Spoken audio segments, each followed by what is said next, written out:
Hello friends, मैं अमित कुमार सिंह यज्ञ विद्या के इस प्लेटफॉर्म पे आपका स्वागत करता हूं। हम लोग यहां यूपी पुलिस भर्ती 2024 के लिए हिंदी में हम लोग 18वां वीडियो लेके आ रहे हैं, जो आज हम लोग यहां पढ़ेंगे सर्वनाम। इसके पहले हम लोग बहुत सी चीजें पढ़ चुके हैं, जैसे पर्यायवाची पढ़ चुके, अनेक शब्द के एक शब्द पढ़ चुके, फिर आपको विलोम पढ़ चुके, तत्सम तद्भव पढ़ चुके हैं, कारक कर्ता ये सब चीजें पढ़ चुके हैं। आज उसी में व्याकरण में आज हम लोग यहाँ पे पढ़ेंगे सर्वनाम। चलिए, अब हम सिलेबस नहीं बताएंगे क्योंकि हम लोग अपने सभी वीडियो में सिलेबस बता चुके हैं। इसी के साथ हम लोग हिंदी के साथ साथ जीएस का भी हम लोग क्लास ले रहे हैं। इस पे आप हमारे साइट पे जाइएगा तो आपको प्राप्त होगा जीएस का, मैथमेटिक्स का भी प्राप्त होगा। उसके बाद से आपको अभी यूपी जो इसका पुलिस ऑपरेटर की जो वैकेंसी आई है उसके लिए भी कंप्यूटर का वीडियो आपको वहां उपलब्ध है, आप वहां से प्राप्त कर सकते हैं। आप हमारे वीडियो को लाइक कीजिए, सब्सक्राइब कीजिए। इसी के साथ अब हम लोग आगे बढ़ते हैं। ये है हिंदी का सिलेबस जो यूपी पुलिस 24 पुलिस वैकेंसी में पूछा जाएगा। उत्तर प्रदेश पुलिस की जो 2024 में जो वैकेंसी आई है उसका यह हिंदी का सिलेबस है।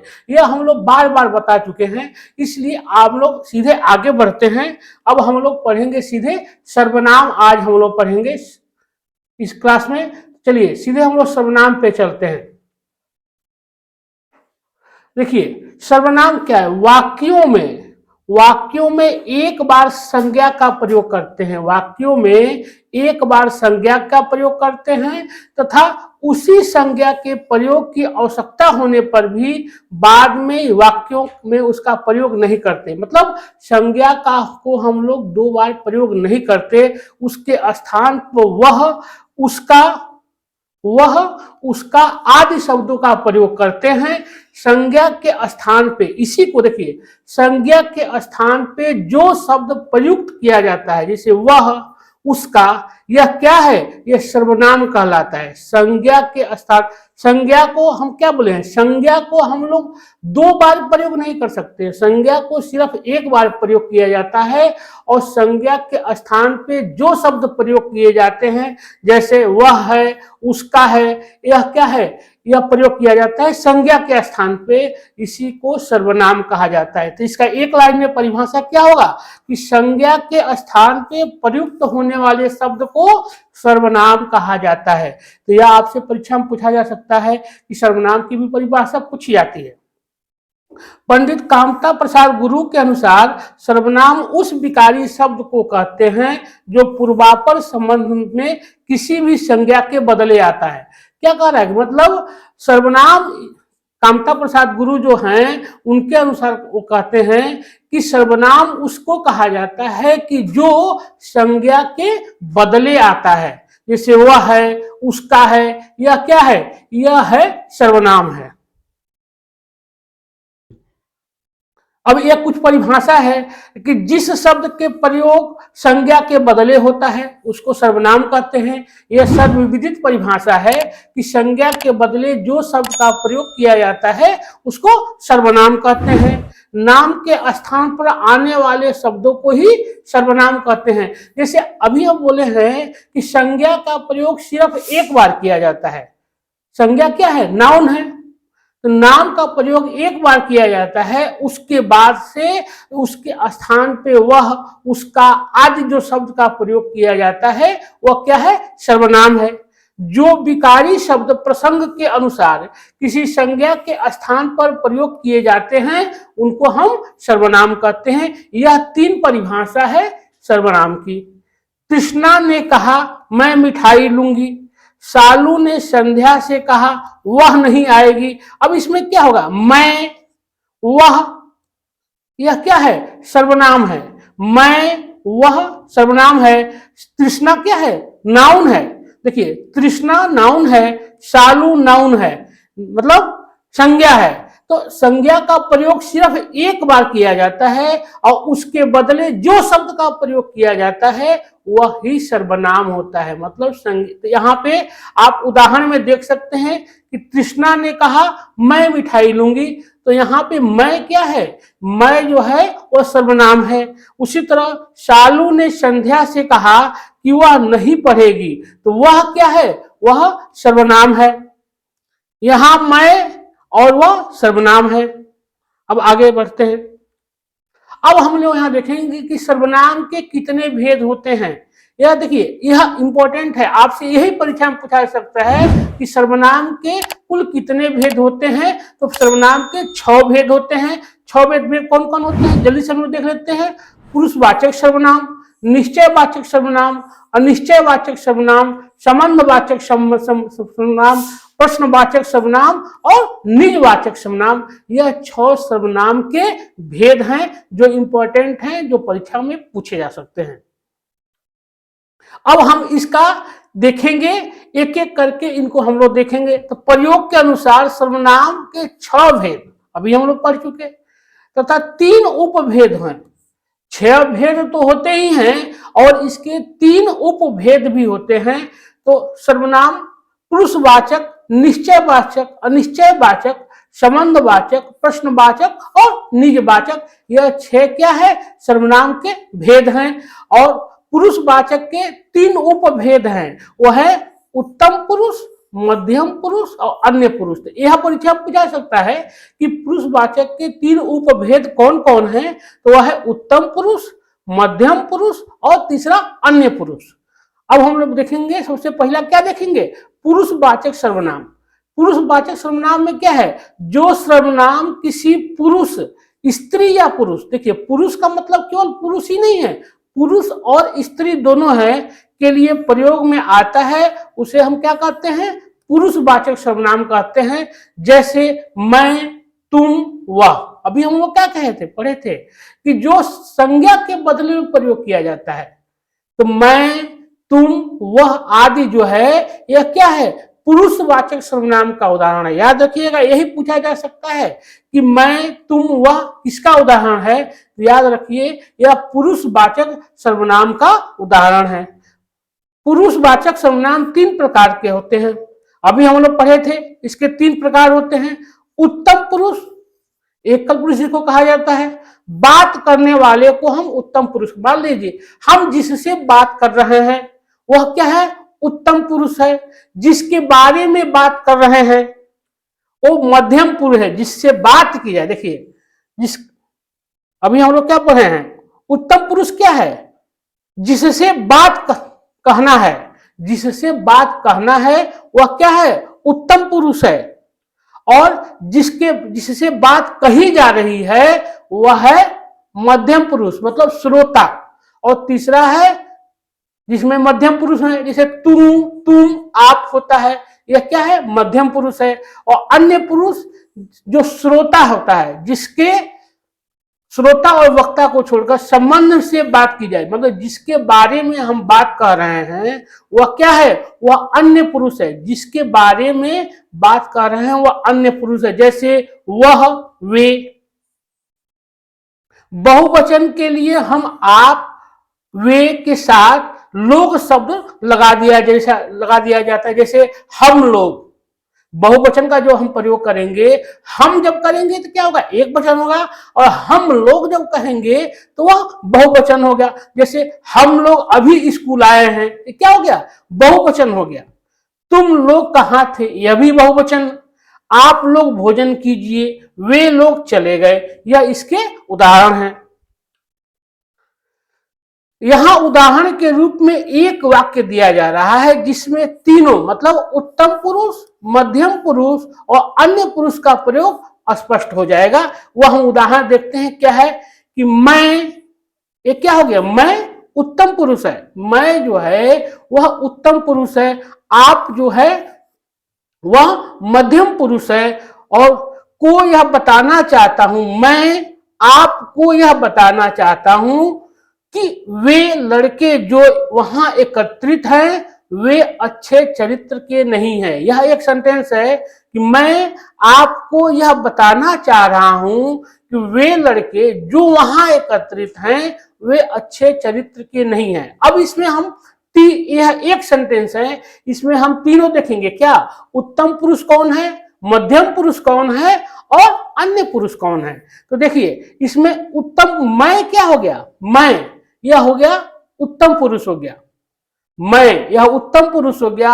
आप जो हो गए जिससे कहा जा रहा है, आप वो हो गया मध्यम पुरुष, और जिसके बारे में कहा जा रहा है वे हो गया क्या, अन्य पुरुष हो गया। और अब हम लोग दूसरा देखते हैं, निश्चयवाचक सर्वनाम। निश्चयवाचक सर्वनाम क्या होता है? जिस सर्वनाम से किसी वस्तु का निश्चित बोध होता है, जिस सर्वनाम से किसी वस्तु का निश्चित बोध होता है वह क्या होता है? निश्चयवाचक सर्वनाम कहा जाता है। जैसे यह सर्प है, यह सर्प जब कहा जाए कि निश्चयवाचक में क्या है कि निश्चित है कि वह वही चीज है जिसके बारे में कहा जा रहा है। तो यह सर्प है मतलब क्या, यह बिल्कुल स्पष्ट है कि यह सर्प है ही है, रस्सी नहीं है। तो यह सर्प है, यह क्या हो गया, यह निश्चयवाचक सर्वनाम है। यह सर्प है, यह निश्चयवाचक है, क्योंकि यहाँ पे क्या है, निश्चित बोध हो रहा है कि यह जो दिख रहा है यह सर्प ही है, रस्सी नहीं है। वह अच्छी पुस्तक है, वह अच्छी पुस्तक है, यह बिल्कुल क्या है, कंफर्म है, यह निश्चित है। अब हम लोग तीसरा देखते हैं, अनिश्चयवाचक सर्वनाम क्या होता है? जिस सर्वनाम से किसी वस्तु का निश्चित बोध नहीं होता है। देखिए नाम से ही आप पकड़ लीजिएगा कि जिस सर्वनाम से किसी वस्तु का निश्चित बोध नहीं होता है उसे अनिश्चयवाचक सर्वनाम कहते हैं। यह है अनिश्चयवाचक का। यह आप अनिश्चय से ही आप इसकी परिभाषा समझ सकते हैं। किसी को बुलाओ, उदाहरण है इसका कि किसी को बुलाओ। किसी मतलब क्या है, यह निश्चय नहीं है कि राम को बुलाना है, कि सीता को बुलाना है, कि मोहन को बुलाना है, कि सोहन को बुलाना है, यह निश्चय नहीं है। तो यह क्या हो गया, यह निश्चयवाचक सर्वनाम का उदाहरण हो गया। घी में कुछ मिला है, दूसरा उदाहरण है कि घी में कुछ मिला है। अब घी में क्या मिला है, घी में डालडा मिला हुआ है कि घी में दूध मिला हुआ है, इसके बारे में हमको जानकारी नहीं है। यह अनिश्चय की स्थिति है, यह अनिश्चय सर्वनाम का उदाहरण है। अब चौथा है संबंधवाचक सर्वनाम। जिस सर्वनाम से दो वस्तुओं अथवा व्यक्तियों का पारस्परिक संबंध प्रकट होता है। क्या कह रहा है कि जिस सर्वनाम से दो वस्तुओं या दो व्यक्तियों के बीच पारंपरिक संबंध प्रकट होता है उसको हम क्या कहते हैं, संबंधवाचक सर्वनाम कहते हैं। यह इसका उदाहरण है, इसका परिभाषा है। इसका उदाहरण क्या है, वह लड़का जो कल आया था पढ़ने में तेज है। देखिए अब यहाँ पे क्या हो गया, वह लड़का जो कल यहाँ आया था वह पढ़ने में तेज है। तो पढ़ने में तेज का संबंध किससे है, वह लड़का जो कल आया था। तो एक क्या हो गया, एक संबंध स्थापित कर रहा है। वो लड़के का संबंध किससे स्थापित कर रहा है, तेज से स्थापित कर रहा है। तो यह किसका हो गया, संबंध वाचक सर्वनाम का उदाहरण हो गया। उसी तरह जो बोगे सो काटोगे, जो बोगे सो काटोगे मतलब क्या हो गया कि जैसा कर्म करोगे वैसा ही फल मिलेगा। यह क्या हो गया, एक दूसरे का संबंध है कि व्यक्ति जैसा कर्म करता है उसी के अनुसार उसको फल की प्राप्ति होती है। तो यह क्या हो गया, संबंध वाचक का उदाहरण हो गया। जो तुम चाहो करो, जो तुम चाहो करो, यह भी किसका उदाहरण है, यह भी संबंध वाचक सर्वनाम का उदाहरण है। और पांचवा है प्रश्नवाचक सर्वनाम। जिस सर्वनाम में प्रश्न का बोध होता है उसे प्रश्नवाचक सर्वनाम कहते हैं। जिस वाचक में सर्वनाम में क्या हो, प्रश्न का बोध हो, क्वेश्चन हो, उसको हम क्या कहेंगे, उसको प्रश्नवाचक सर्वनाम कहते हैं। इसका उदाहरण क्या है, यहाँ कौन है। देखिए यहाँ कौन है, क्यों है, एक सीधे आ जाएगा तो क्या हो गया, यह प्रश्नवाचक हो गया। कौन है, जो मुझे नहीं जानता। यहाँ कौन है, यह अपने आप में ही सीधे प्रश्न है। जो मुझे नहीं जानता, यह भी क्या है, प्रश्नवाचक है। तो यह किसका उदाहरण है, यह प्रश्नवाचक सर्वनाम का उदाहरण है। वह कहाँ जा रहा है, इसमें कहाँ क्या हो गया, प्रश्नवाचक हो गया। वह कहाँ जा रहा है, यह क्या हो गया, प्रश्नवाचक हो गया, प्रश्नवाचक सर्वनाम का उदाहरण है। वह क्या चाहता है, तो क्या क्या हो गया, क्या जो है वह प्रश्नवाचक सर्वनाम का उदाहरण हो गया। तुम कैसे आए, तो यहाँ पे कैसे जो है वह क्या है, वह प्रश्नवाचक सर्वनाम का उदाहरण है। तो आपसे सीधे परीक्षा में यही पूछा जा सकता है, यही मान लीजिए दे देगा, यह किसका उदाहरण है, आपको यह बताना होगा। इसी तरह परिमाणवाचक में भी हम लोग देखे पीछे, तो आपको ऐसे ही पकड़ना है। अब छठवां है निजवाचक सर्वनाम। छठवां है कि निजवाचक सर्वनाम क्या होता है। जिस सर्वनाम में कर्ता का बोध होता है वह निजवाचक सर्वनाम होता है। जिस सर्वनाम में कर्ता का बोध होता है वह निजवाचक सर्वनाम होता है। उदाहरण से क्या देखेंगे, आप जैसा समझे करें, मतलब आप पे छोड़ दिया गया है, यह आप पे छोड़ दिया गया है कि आप जैसा उचित अनुचित समझे वैसा करें। यह क्या कर रहा है, यह निज है, यह फैसला हमको ही लेना है। निज मतलब क्या होता है, जो खुद हम फैसला लें, इसको निजवाचक सर्वनाम कहा जाता है। और आप जैसा करें समझे वैसा करें मतलब आपको ही फैसला लेना है, यह आपकी निजता है। तो यह किसका उदाहरण है, यह निजवाचक सर्वनाम का उदाहरण है। यह आपका ही हो गया, यह आपका ही हो गया, यह भी किसका है, यह भी निजवाचक सर्वनाम का उदाहरण है। उन्होंने मुझे रहने को कहा और आप चलते बने, यह क्या हो गया, यह भी निजवाचक सर्वनाम का उदाहरण है। अब हम लोग तो देख लेते हैं कि सर्वनाम का रूपांतर क्या क्या होता है। सर्वनाम का रूपांतर पुरुष वचन और कारक की दृष्टि से होता है। सर्वनाम में का जो रूपांतर होता है वह किसके कारण होता है, पुरुष के कारण, वचन के कारण और कारक के कारण। तो आपसे परीक्षा में यही पूछा जा सकता है, सर्वनाम का रूपांतर होता है, यह तीनों दे देगा और सभी दे देगा, तो इस सभी की दृष्टि से इसका रूपांतर होता है। लिंग, सर्वनाम चाहे किसी भी लिंग में प्रयुक्त हो, सर्वनाम जो है वह चाहे किसी भी लिंग में प्रयुक्त हो, उसका रूप हमेशा एक ही होता है। कहने क्या मतलब हुआ कि चाहे वह स्त्रीलिंग में प्रयोग हो चाहे पुरुष लिंग में प्रयोग है, वह उसका कोई अंतर नहीं होता है। सर्वनाम का जो रूप होता है वही होता है, उसमें कोई परिवर्तन नहीं होता है। इसमें लिंग भेद के कारण रूपांतरण होता है। जैसे वह गाता है, वह गाता है, तो वह क्या है, अभी हम बताए थे, वह यह जो है यह क्या है, सर्वनाम है, यह संज्ञा के बदले प्रयोग किया गया है। वह जो है वह सर्वनाम है, वह संज्ञा के बदले प्रयोग किया गया है। तो देखिए सर्वनाम में कोई बदलाव नहीं हो रहा है, लिंग में भले परिवर्तन हो जाएगा लेकिन सर्वनाम तो वही रहेगा जो पहले है, वह का वही नहीं हो जाएगा। वह है, वह गाता है तो वह गाती हो जाएगा। यह क्या हो गया, स्त्रीलिंग में हो गया, वह गाता है पुल्लिंग हो गया, वह गाती है स्त्रीलिंग हो गया। लेकिन यहाँ पे यह एक अंतर है कि क्या कि यहाँ सर्वनाम में कोई परिवर्तन नहीं हो रहा है। तुम खाते हो, तुम खाती हो, वही चीज है। एक पुल्लिंग है एक स्त्रीलिंग है, तो तुम खाते हो तो तुम क्या है, सर्वनाम है। तुम खाती हो, तुम यहां भी सर्वनाम है, मतलब सर्वनाम में कोई परिवर्तन नहीं होता है, लिंग में परिवर्तन भले हो जाए। जैसे वचन, संज्ञा के समान सर्वनाम के भी दो वचन होते हैं। संज्ञा के ही समान सर्वनाम के भी दो वचन होते हैं, एक वचन और बहुवचन।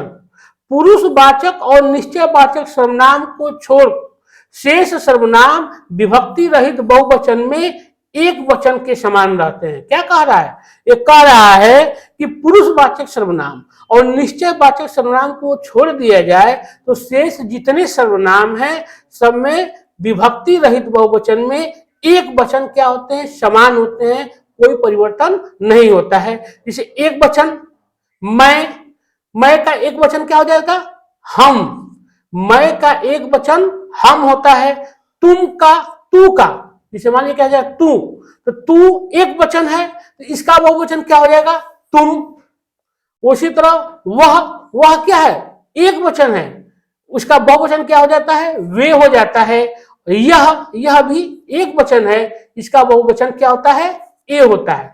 तो आपको यह भी जानना है कि इसमें से कौन एक वचन है और कौन बहुवचन है, या एक वचन को बहुवचन में कैसे बदलेंगे, यह भी पूछा जाता है।